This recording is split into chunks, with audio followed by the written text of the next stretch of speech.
ज्ञान में, सिमरण में, भक्ति में, प्रतिदिन के नित्य नियम में लाए रखें और बाकी समय इसको अपना संसारिक काम में निर्वाह के लिए काम में भी लगाए रखें। तब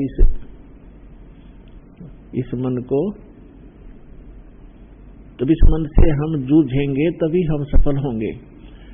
एक गुरु था, उसने अपने चेले को एक विद्या सिखा दी, भूत विद्या, और उससे ये कहा कि मेरी अब्सेंस में इस विद्या को तू प्रयोग मत करना।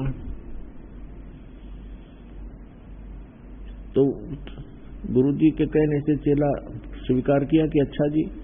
गुरुजी चले गए कहीं किसी कामवश एक दिन बाहर, तो चेला अकेला उसने सोची आज जो विद्या प्रयोग करके देख लें, गुरुजी ने जो शिक्षा बताई है वो कितनी सफल है मेरी। उसने वो मंत्र बोल दिए, वहां सामने एक जंद खड़ा हो गया आके, जंद, और उसने कहा कि बोल भाई, बोलो महाराज जी क्या आज्ञा है। मैं हूं जंद और मेरे गुण सुन ले पहले तो। मेरे को यदि आप काम बताए रखोगे तो काम करता रहूंगा, और यदि मुझे कोई कार्य नहीं बताया तो मैं तेरी गर्दन दबाऊंगा, फिर और काम मैंने कुछ नहीं, तेरे को मारूंगा।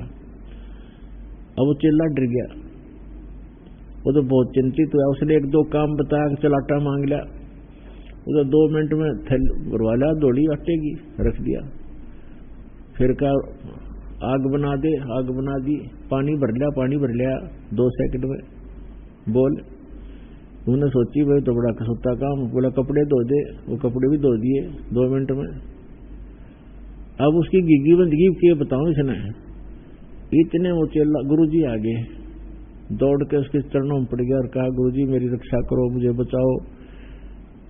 गुरुजी कहने लगे भाई वह विद्या प्रयोग कर दी तुमने। कहा जी गलती होगी मेरे पे, गलती कर दी आपने, या नहीं करनी चाहिए थी, और मेरी जान बचाओ भगवान ही तो यूं कहे, या तो काम बताना तुझे मारूंगा। काम मैंने सारे करवा लिए इससे।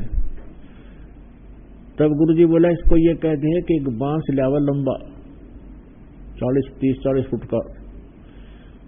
उसने कह दिया जा बांस लायक, और लिया 1 मिनट में ला दे रख ले, बोल।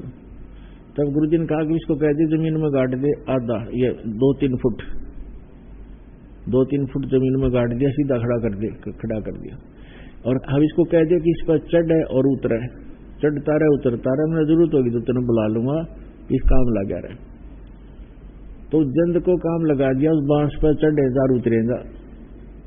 तो इस मन को इस परमात्मा के नाम के बांस पे इसको लगाए रखोगे तो ये शांत रहेगा, नहीं तो आपने कहीं ना कहीं ये घसीट ले जाएगा, मर्यादाहीन करा देगा, संसारिक चोचलों में आपको फिर से लगा के भक्तिहीन कर देगा। तो परमात्मा ने इसके विषय में बताया कि भक्ति में लगाए रखो, तब ये आपको सफलता भी दिलवाएगा। क्योंकि मन की बहुत बड़ी स्पीड है, जब तक ये उल्टे कामों में लग रहा है तो उधर भी वो खूब स्पीड खींच देता है। जैसे कोई शराब पिया करता,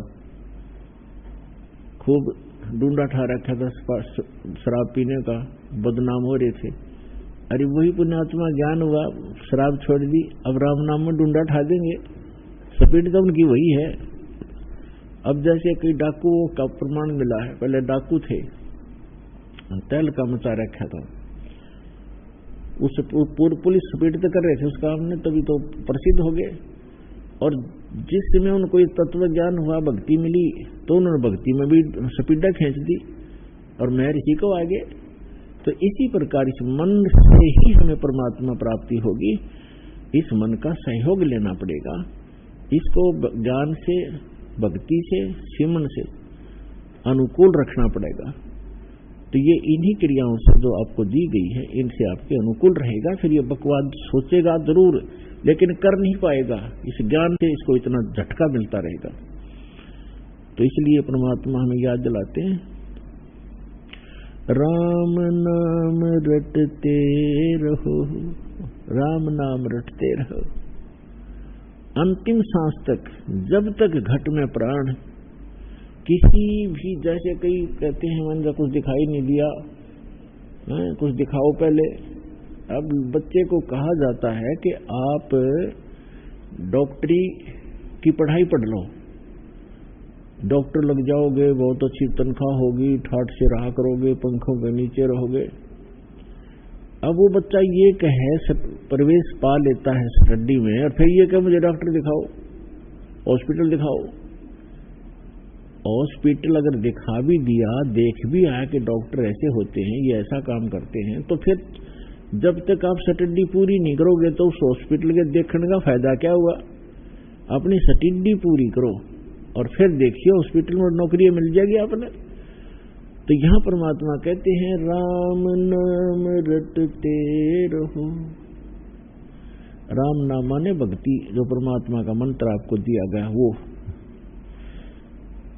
राम नाम रटते रहो, राम नाम रटते रहो, जब तक घट में प्राण, और कभू तो दीन दयाल के भनक पड़ेगी कानी। किसी भी सदग्रंथ को, किसी भी महापुरुष को के उनके ग्रंथ को, उनके विचारों को देखिएगा, प्रत्येक में यही प्रमाण दिया है कि अंतिम सांस तक भक्ति करते ही रहना। जब तुम शरीर छोड़कर जाओगे तभी उपलब्धि होगी। श्रीमद् भगवद गीता अध्याय नंबर 8 के श्लोक नंबर 13 में कहा है, अर्जुन मेरी सतर की जो भक्ति है, मैं ब्रह्म हूं, श्री कृष्ण में बोल रहा था। ओम इति एकाक्षरम ब्रह्म व्यवहारन माम अनुसमरन ये परियाति तजंदेहम स याति परमाम गतिम। मुझ ब्रह्म का केवल एक ओम मंत्र है, और अंतिम श्वास तक इस ओम नाम का भक्ति करता हुआ शरीर त्याग कर जाएगा तो मुझसे, ओम से मिलने वाली जो परम गति है वो प्राप्त हो जाएगी। इसी प्रकार यजुर्वेद अध्याय नंबर 40 के मंत्र नंबर 15 में कहा कि वायु अनिलम अथिदम भस्मांतम शरीरम, ओम कर्तु समर किलबे समर कर्तुम समर।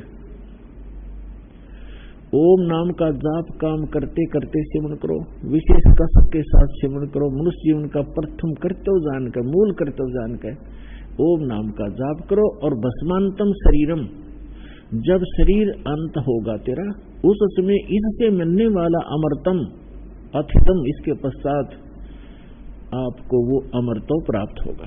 इसी प्रकार सूक्ष्म वेद में परमात्मा ने कहा है, नाम उठत नाम बैठत नाम सोवत जागवे, नाम खाते नाम पीते नाम सेती लागवे। राम नाम रटते रहो जब तक घट में प्राण, और कदे तो दीन दयाल के भनक पड़ेगी कान। तो इसी प्रकार सभी सदग्रंथ जो कांटे के सदग्रंथ हैं, खरे सदग्रंथ हैं, जिसमें दातम मार्ग सही है, उनका एक ही विचार है और एक ही उनमें वर्णन है, और वो आपको प्राप्त है।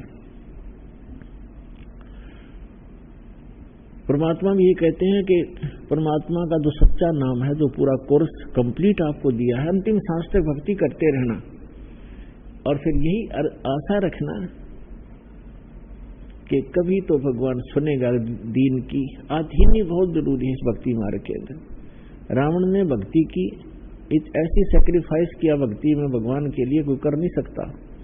यहां से धड़ काट दिया, दोनों हाथ और सिर चढ़ा दिया भगवान के, लेकिन जैसा किया वर्कडन मिल गया, लेकिन मोक्ष नहीं हुआ, क्योंकि इसके अंदर आधीनी नहीं आई। अब क्या बताते हैं, विभीषण के अंदर आधीनी आई रावण के भाई में, रावण में आधीनी नहीं आई। तो जिस राज्य को प्राप्त करने के लिए रावण ने कितने दाढ़े भुगते, पहले तो घोर तप किए, सिद्धियां प्राप्त की, कुर्बानी की, शीश भी दे दिया, और फिर भी वह लंका नहीं रख सका, क्योंकि उसके पास पूर्ण परमात्मा की भक्ति नहीं थी, और उसकी भक्ति के बिना अधीनी जीव में आ नहीं सकती।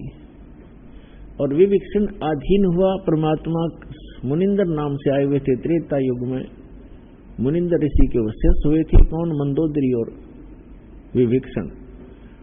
उन दोनों के अंदर अधीनता थी। तो रावण में अधीनी नहीं थी, अधीनी बिना भगवान सुनता नहीं। अधीनी के पास है पूर्ण ब्रह्म दयाल, मान बड़ाई मारियो भाई बेअदबी सिर काल। फिर क्या बताते हैं, विभीषण का भाग बडेरा, दसातन आया तिस नेड़ा, दसातन आया बिस्वे बीसा, जाको लंक दई बख्शीसा। ऐसा दासातन है भाई, लंक बकस्त्या देर न लाई।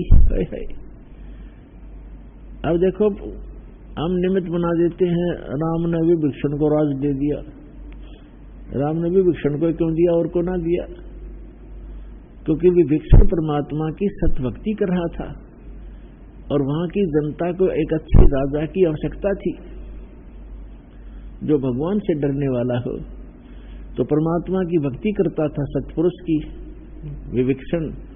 तो सब माहौल, सब कारण करे करावे साइया, मन में लहर उठा और दादू सिर दर्जीव के वो आप बगल हो जा। तो यहाँ गरीबदास साहिब जी बता रहे हैं कि विभीषण का भाग बडेरा, बड़भागी था वो, जिसकी दासातन आया तिसनेरा, उसकी अधीनी आई उसके अंदर। और कहते हैं दासातन आया विश्वे बीसा, अर्जा को लंक देई बख्शीसा। बख्शीश में मिली उसने परमात्मा की सतभक्ति करने से। ऐसा दासातन है भाई, लंक बख्शते वार न लाई। अगर यहाँ के संसारिक सुख भी तुम चाहो हो तो भी परमात्मा कहते हैं जतन राजपाट भी चाहिए, हमारा इधर ले ध्यान। लेकिन ये राजपाट आपके जीवन का दुश्मन है। यहाँ तो गरीब बनकर रहना पड़ेगा, इच्छाओं का नाश करके जीना पड़ेगा। एक सारी सृष्टि का संचालक सबको, राजा को भी वही दे रहा है उसकी किस्मत अनुसार। और वो एक झोपड़ी में बैठ के दुल्हे का काम किया करता था, वो पागल थोड़ा ही था। जो परमात्मा जिसको हम एक धान दुल्हा कहा करते, कवि कहा करते थे, और जिसके निमित्त 18 लाख व्यक्ति आ गए और उन 18 लाख व्यक्तियों को मोहन भोजन खिलाया 3 दिन, और एक एक असर फिर एक दौर दिया उस झोपड़ी में बैठे ने। वो दुल्हा था, वो तो परमपिता थे, सारी सृष्टि के संचालक थे। लेकिन वो लीला क्यों कर रहे थे कि आपको जीने के लिए, भक्ति प्राप्ति के लिए, परमात्मा प्राप्ति के लिए, मोक्ष कराने के लिए ऐसे जीवन जियो जैसा मैं था। भगवान की रजा में राजी रहे, जो दे उसने खावे और घनी इच्छा नहीं रखे। और यदि आपको आवश्यकता भी पड़ेगी इस जीवन में किसी भी प्रकार की, तो ऐसे मदद होगी जैसे परमात्मा ने 18 लाख व्यक्तियों को, 18 लाख 200 व्यक्ति आकर बारात में, और एक महीने पहले चिंतित हो जाता है पूरी फैमिली, आसपास के मित्र, भाईचारा भी दुखी हो जाता है कि 200 आदमी आएंगे, खाने की व्यवस्था करनी है। और खाने के लिए घर वालों को बाद में कहते पहले बारात ने जमा दो, कहीं कम ना रह जा भोजन। 18 लाख कलेजा हिल प्रधानमंत्री का 18 लाख आदमियों को एकदम भोजन खिलाना हो जाता है। तो वो क्या एक दुल्हे थे? तो परमात्मा ने ये लीला की क्यों कि भाई भक्ति पाने के लिए घने धन की जरूरत नहीं है, आत्मा निर्मल रखो, फिर आपके चरणों में रहेगी सारी चीज, हर वस्तु आपके चरणों में रहेगी। तो कबीर साहब कहते हैं, कबीर सब जग निर्धना, धनवंता ना कोय, धनवंता सो जानियो जिस पर राम नाम धन होए। जिसके पास ये राम नाम धन है उसके पास सब कुछ धन, सारा ही धन उसके पास।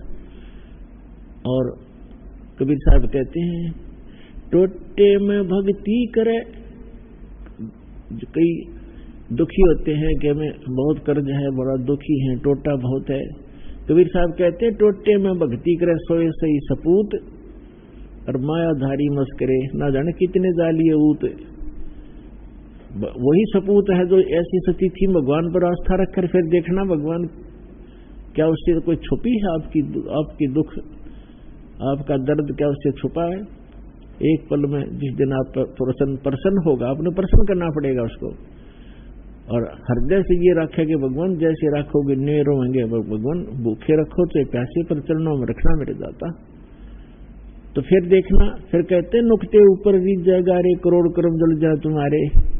जिस दिन आपकी समर्पित भाव हो जाएगा भगवान के प्रति, फिर देखना आप सोच भी नहीं सकते इतने सुख देगा भगवान।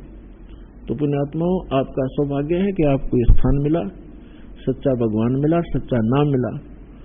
अब इसको बना के रखना, इस भक्ति को बर्बाद ना होने देना। जैसे माता गर्भ को रख यत्न बना, और ठेस लगे तो छन्न हो तेरी ऐसी भक्ति जा।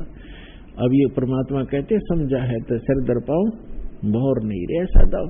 बोलो सतगुरुदेव की जय।